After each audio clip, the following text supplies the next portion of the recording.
Hi friends, అందరు ఎలా ఉన్నారు? నేను చాలా బాగున్నాను. ఈరోజు మన కథ వచ్చేసి తెలివైన గాడిద. అందరూ నా ఛానల్ స్కిప్ చేయకుండా శ్రద్ధగా వినాలి ఫ్రెండ్స్. మరి కథ స్టార్ట్ చేద్దామా?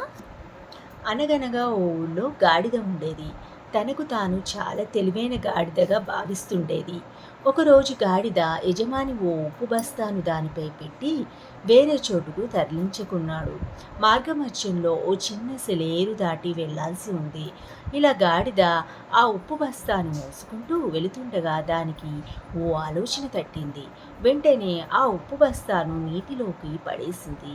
దీంతో సగం ఉప్పు నీటి పాలైంది. మిగిలిన ఉప్పు బస్తాను తిరిగి గాడిదపై పెట్టగా అది చాలా తేలికగా అనిపించింది. గాడిద చాలా సంతోషపడింది. ఇలా ప్రతిరోజు ఆ గాడిద ఉప్పు బస్తాను నీటిలో పడేయడం, తేలికగా మారిన ఉప్పు బస్తాను సంతోషంగా మోసుకెళ్తూ ఉండేది. అయితే గాడిద అతి తెలివిని పసిగట్టిన యజమాని ఓ రోజు దూది బస్తాను ఆ గాడిదపై పెట్టాడు.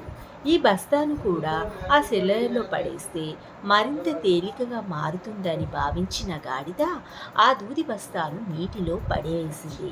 అయితే దూది నీటిలో మునగడంతో నీరు మొత్తం దూదిలోకి చేరి అది బరువుగా మారింది. ఇక ఆ బరువును మోయడంలో ఆ గాడిద చాలా ఇబ్బంది పడింది. ఓ గుణపాఠం నేర్చుకుంది.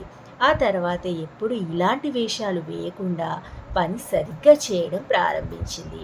ఇందులో ఉన్న కథ నీతేంటో తెలుసా ఫ్రెండ్స్?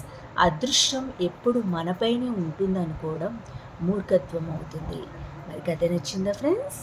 మరిన్ని వీడియోస్ కోసం like, share, subscribe. Bye, love you all.